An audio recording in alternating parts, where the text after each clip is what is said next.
Hey everyone, this is KZ and welcome to a Kingdom Hearts 3 discussion video. How this is going to work is I'm going to talk about the recent explosion of news we've gotten. If you don't completely follow everything that happens with Kingdom Hearts 3, you may have missed the numerous interviews and confirmations of various things having to do with the game. Now that the two new trailers have come and gone over the past month, Nomura has basically been allowed to be more candid and give us information we need.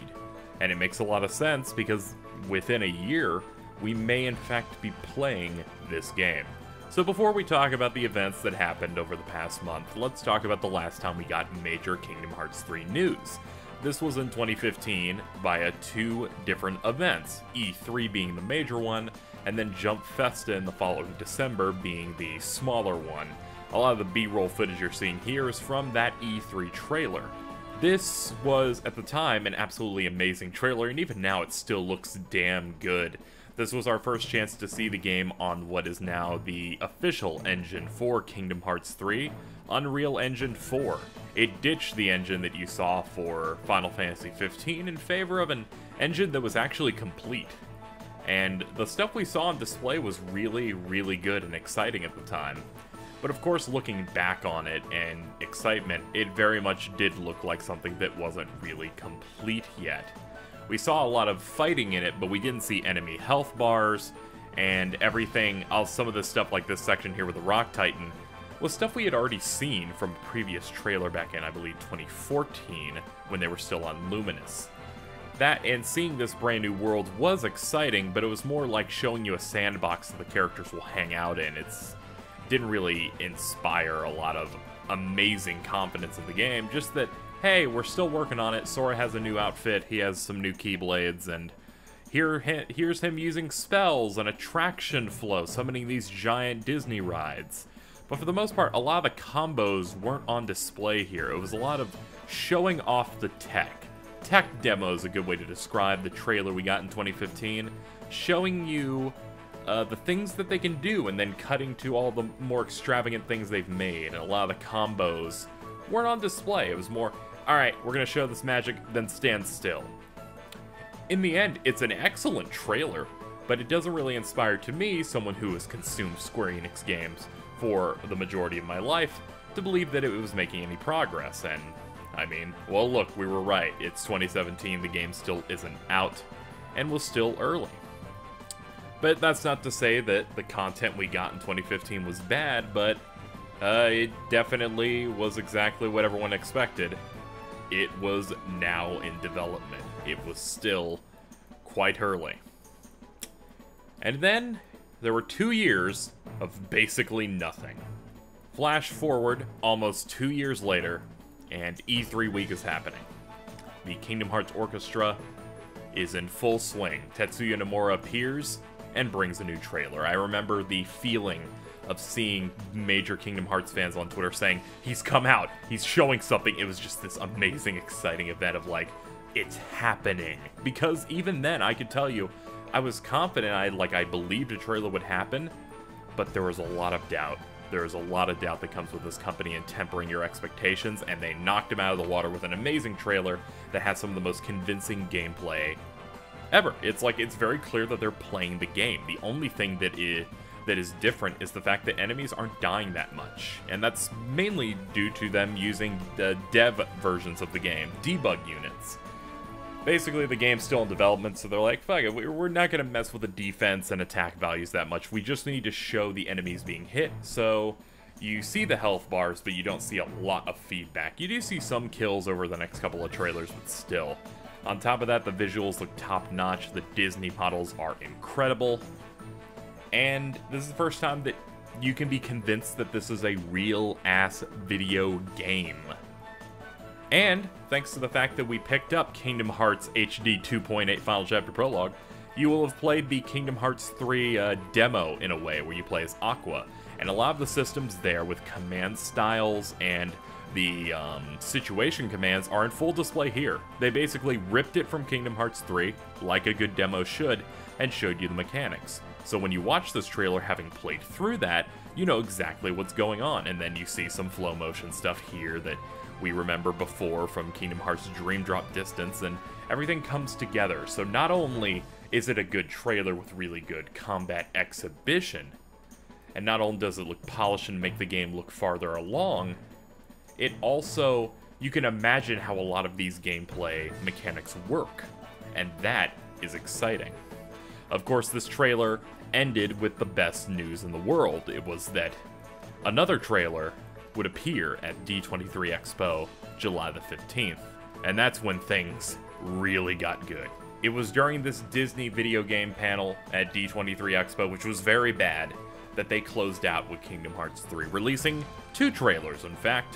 One short one that is basically the director's cut we all come to know and love with Square games, where it's the same game and the same trailer with a little bit more footage, but the footage was really good. The version you're seeing on screen is the one without text, because good lord, Nomura's use of the dive into your dreams text from before was terrible use and made for a bad part of that trailer.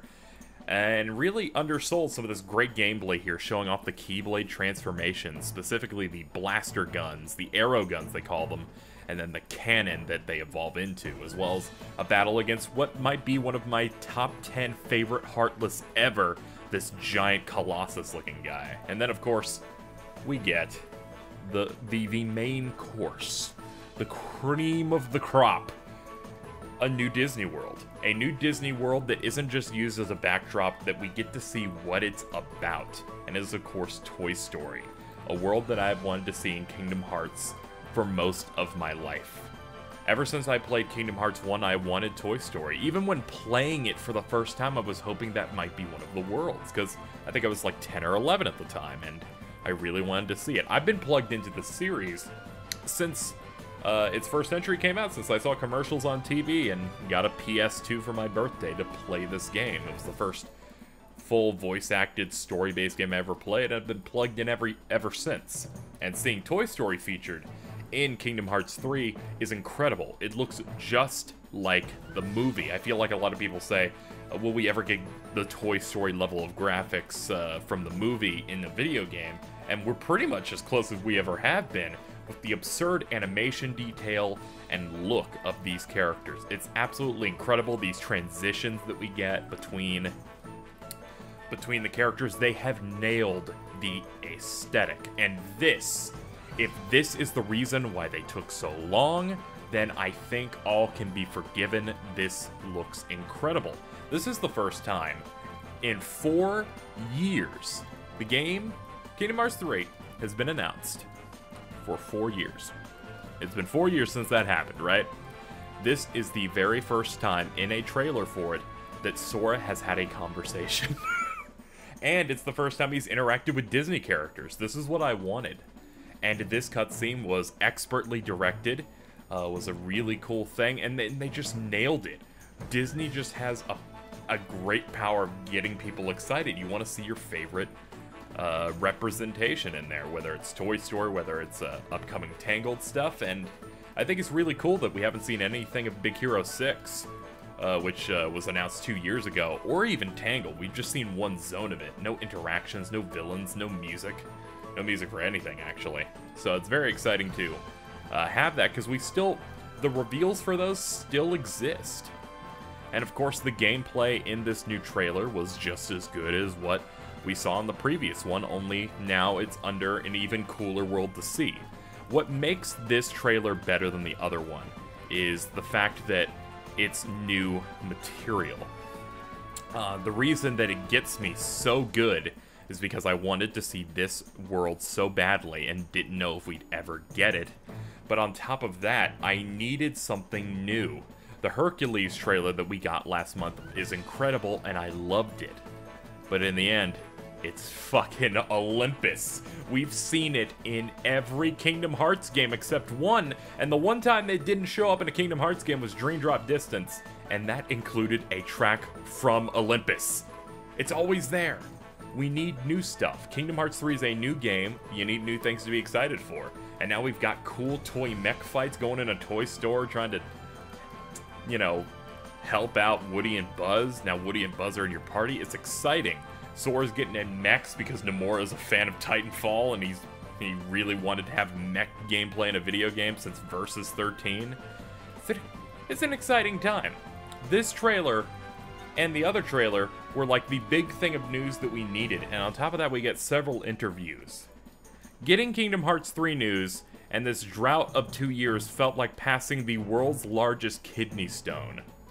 And it offered everything we really needed. We needed some interaction with Sora against some of the villains, we needed some interaction with Disney characters, and we needed a world reveal. It has satisfied all of those things, and has satisfied the thing people have wanted for so long. Kingdom Hearts 3 has gone from now in development to coming in 2018, because they knew for a fact they couldn't do anything else but give us the window. No coming soon, that's not good enough anymore. Now with that recap done, let's talk about the interviews and the various things we've learned about Kingdom Hearts 3, thanks to them finally blowing the lid off everything and saying it's coming in 2018, which means if it is, give us some information. Nomura met with several outlets to talk about all kinds of stuff. I'm going to be looping the various footage of all the major Kingdom Hearts 3 trailers, except the Jump Festa one, just because I could not find that one, at least in source quality. So, the first interview I want to highlight is from GameSpot. Kingdom Hearts 3 director Tetsuya Nomura explains what took so long. This is the one I think everyone wants to know about, right? So, the interviewer asks, what took so long? Nomura says, a lot of people have been mentioning and making it sound like, oh, Nomura's taking too much time. And it hurts. Nomura said through a translator, he explained that the decision was made above his head to switch development to Unreal 4 after about a year of development, which caused extensive delays. In addition, certain timing and resource challenges within Square Enix had an effect. There was a decision made to change to an external engine, Unreal Engine 4, he said. So, we switched over to that. However, there was a bit of time that needed to be rewinded and started over.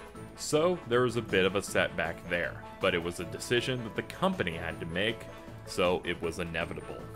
So their first problem was management telling them to change engines after they spent a year of their lives doing the game on one engine, which makes sense if things weren't working out, but that's unfortunate because not only are they set back an entire year, but they need to do prep for this new engine and start learning it, so it's well over a year of their time basically lost, which meant that the game had to restart development, and it doesn't end there. He continues, we had a plan of the period that it's going to take for us to create the content at the start of the project, and we laid out after such and such years we would need to add more personnel resources, he said. We had submitted it to our headquarters and had it approved, but internal personnel is very limited, and there are various different projects that happen within our company, so unfortunately timing did not work out. So we had to make do with the timing that was appropriate for the company. The company makes the decisions, so unfortunately, sometimes it is out of my control. It's at this point that Nomura basically emphasizes that it hasn't been problems with development or any choices made by him or his team that have caused the game to take so long. He continues, I wanted to emphasize it wasn't a problem on our development teams, he said. It just happened that way, and there were some decisions that the company had to make, and it just didn't work out for certain timings that we were hoping to hit. It's kind of out of my hands, he added. I mean, yes, time has passed, but it's out of my hands. So there's a lot to unpack here, so let's go with it. At the very beginning, 2013, Kingdom Hearts 3 starts development. It has an announcement trailer at E3, people go nuts.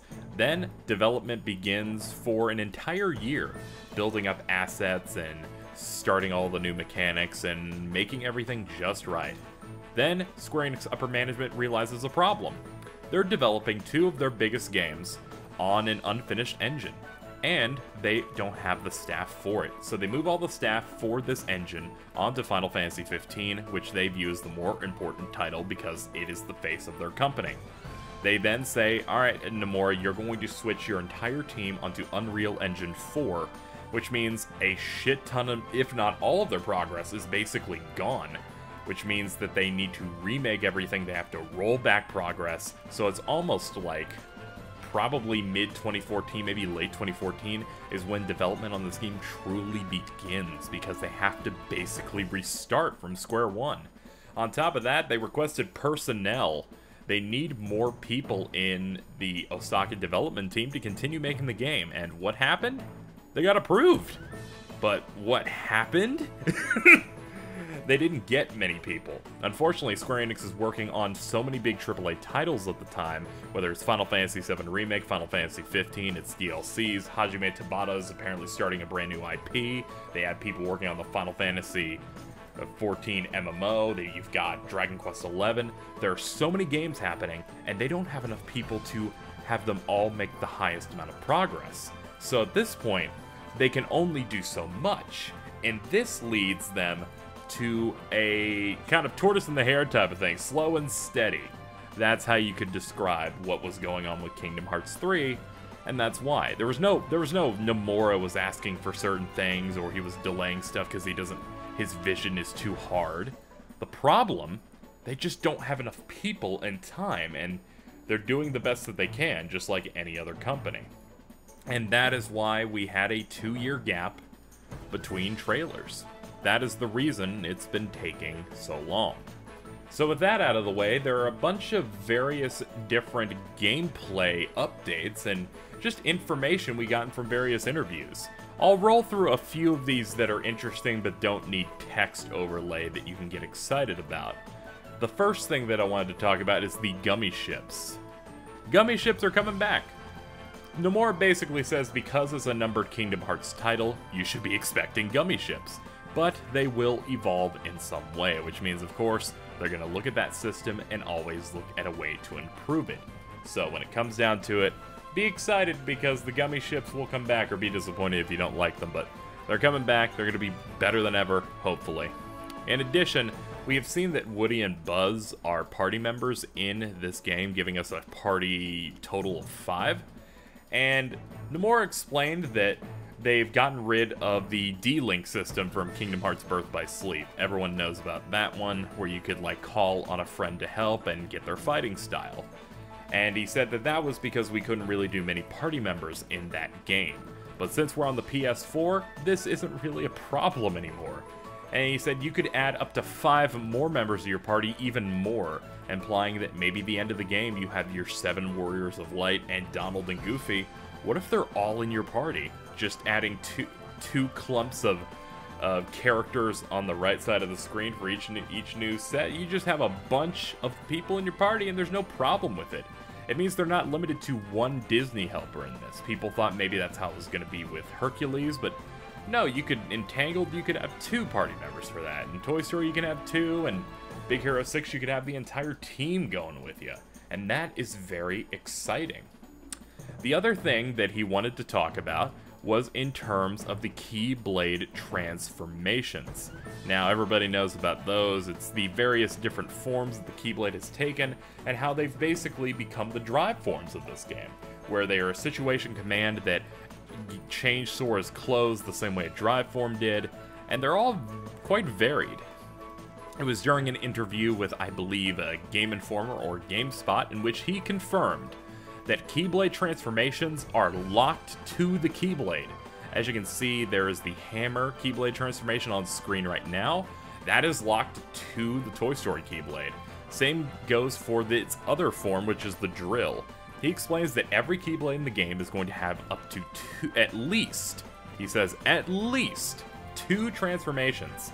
And if you successfully connect your combos with the first transformation, it will then allow you to transition into the second one. So the big hammer becomes the drill punch, and the Keyblade gun blasters from earlier in the trailer can become that big cannon, which means that eventually we get to see what the shield in the Hercules Keyblade will eventually become as well. This leads to a lot more variety in Kingdom Hearts and is one of the most exciting things that I've heard about the game so far, because it changes how we treat our Keyblades. a lot of the time, whenever we thought about what your Keyblade can do and why you would equip one, you would usually default to what their stats are, and then maybe look at their ability in Kingdom Hearts 2, like how Decisive Pumpkin had a really good ability, or I think Air Combo Boost on like Hero's Crest was alright. But now, you're like, oh, I could use the new looking Starseeker type Keyblade, so I can use the blasters, but maybe I really want to get in with a hammer. And having these animations locked to it is really great, because I feel like it means they will focus less on these things dealing more damage than the other one, and more on, these are the gameplay options you have. So this is some of the best news that has come from this game in general, and is very exciting for me.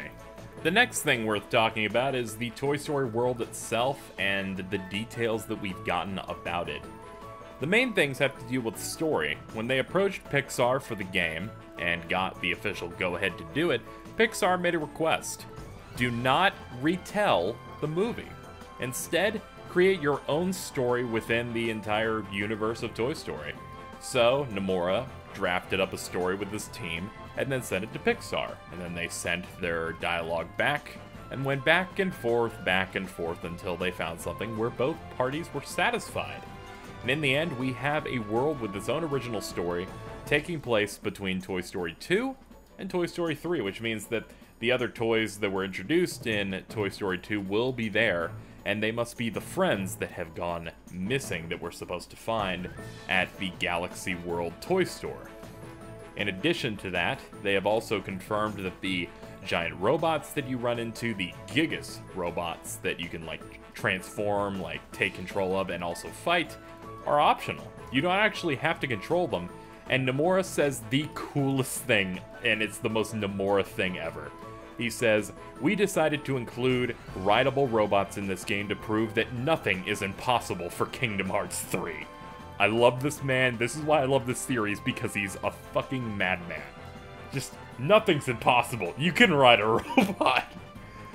Truth is, he's a big fan when he went to E3 once and saw Titanfall. And he's like, that looks really cool. And he also wanted to put robots in Versus 13, since that game didn't happen. I assume he's living out his dream here. And to be honest, these things look fucking sweet. The next burning question that was answered by Tetsuya Nomura was, of course, playable characters. Will we play as anyone else besides Sora?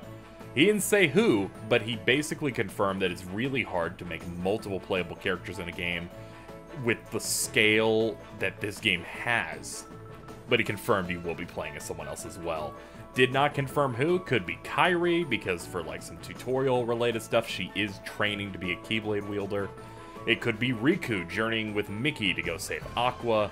It could be Lee/Axel doing something. It could be Roxas when you eventually bring him back. Who knows? Or could be Aqua, because they already like made her in this engine, so it feels like it could be easy. Who knows? Maybe there will be more than one playable character. He's lying, and Aqua's definitely one of the ones that's in. I'd say that it's a safe bet that it's either Aqua, Riku, or Kairi, but it's very exciting to see that he has basically confirmed that we are getting at least one other playable character to flesh out this game.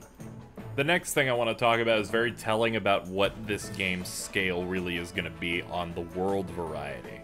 Nomura basically says that they're working really hard to make sure that these worlds have more than they've had in the past. In previous games, worlds would typically take about an hour. I'd say an hour is a good guesstimation, sometimes like 30 or 40 minutes if you were playing something like Kingdom Hearts Birth by Sleep, because they would split up the content over 3 different characters. However, with this game, they're looking to make them longer to complete and have more stuff to do in them. So while he didn't say how long it's going to take you to beat that Toy Story world that everyone's excited about, he was able to say this. Rather than having multiple different little worlds, we wanted to make sure we're providing rich gameplay in an individual world.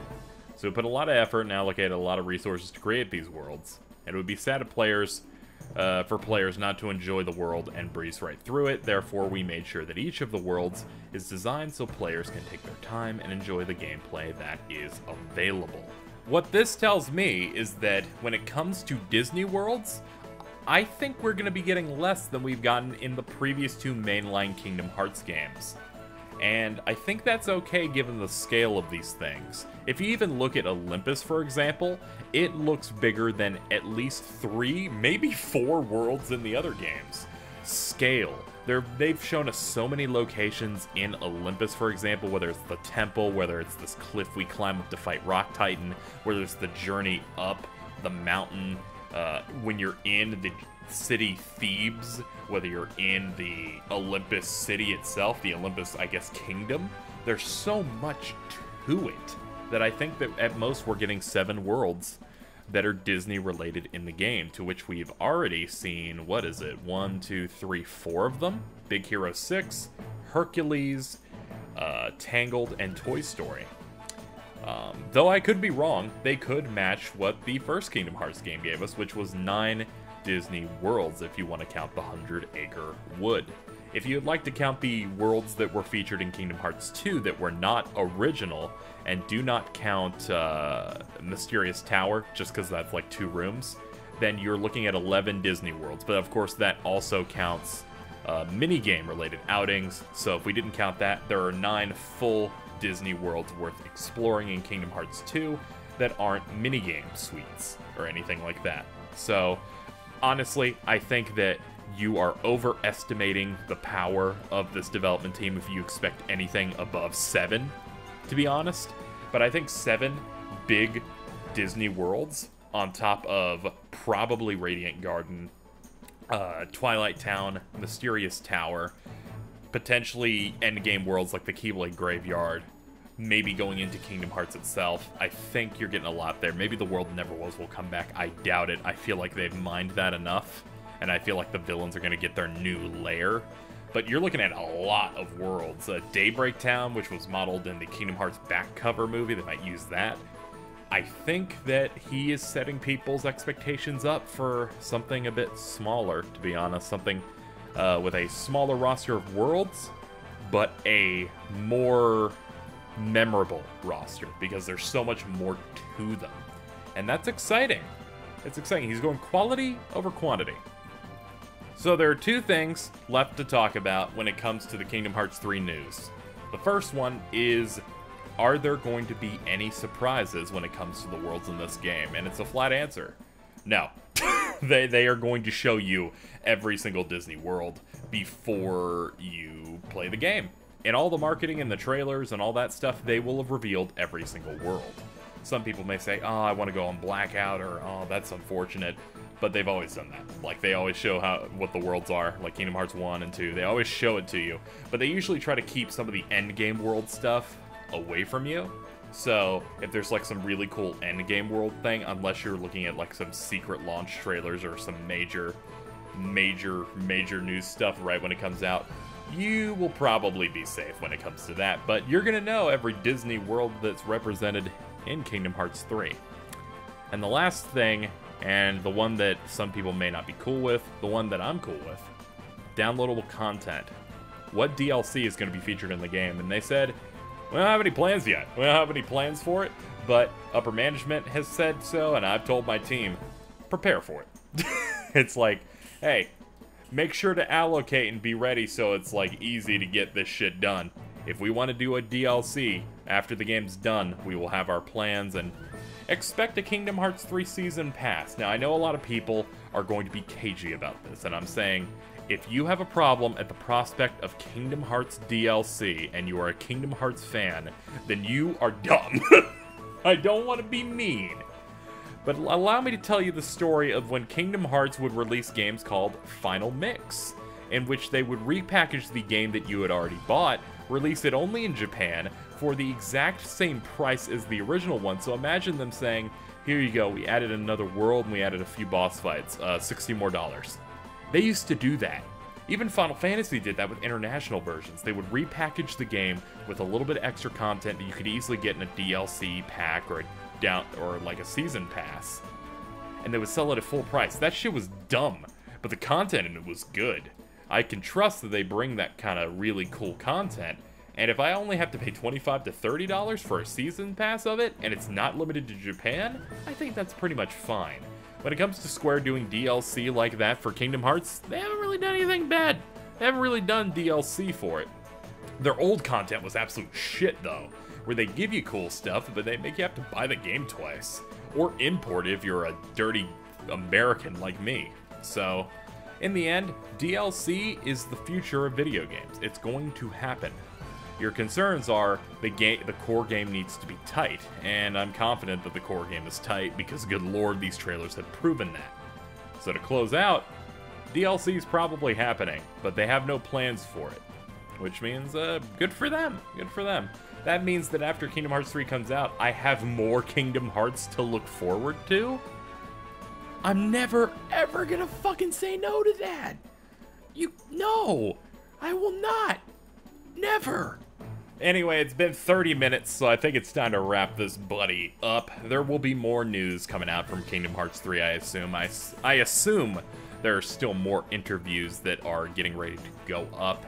But I think this is a good place to leave it. We've learned so much about this game, its Keyblade transformations, gameplay stuff, the troubles with development, and how it's finally coming in a year. It's so exciting, and it's not going to stop. This is like when Final Fantasy 15 had its Dawn trailer. That trailer was shitty. Actually, a lot of 15 trailers are bad. Not to say anything about the game, but that was the start of a media blitz where we got more and more information about the game. So expect more information. Expect more trailers. Tokyo Game Show, we might get a little something there. Jump Festa, we most assuredly are going to get something. Maybe Sony pays a little bit of cash and says, hey, can we show a brand new trailer of your game that's coming out next year at PlayStation Experience in December? Maybe it shows up there. We have a lot of opportunities to see the game, and soon it's going to have new music, no more remixes. We're going to see Yoko Shimomura's new tracks. We're going to hear the potential new theme song by Utada, which we've been waiting so long for, but don't expect that till 6 months until the game comes out, because that's how selling a single for a song works. They wouldn't do it a year in advance because fucking you get bored of the song by then. And that's how marketing also goes. So be excited. I'm excited because finally, it's finally time. Our wait is almost over, so expect more live reactions, more news roundup videos whenever there's big waves of interviews, and my thoughts on the whole thing. It's an exciting time to be a Kingdom Hearts fan because we're finally no longer being punished. The fruits of Osaka Team, Tai Yasue, and Tetsuya Nomura's labor is finally bearing fruit. We're finally getting what we want here. It can only go up from here, and maybe eventually we will get a cutscene that's dubbed in English. Thank you so much for watching. I'll see you next time. On that land shall darkness prevail and light expire. The future, it's already been written. Who's to say I can't change it? And maybe light will prevail. There's more to light than meets the eye. You might be surprised. Oh, I hope so.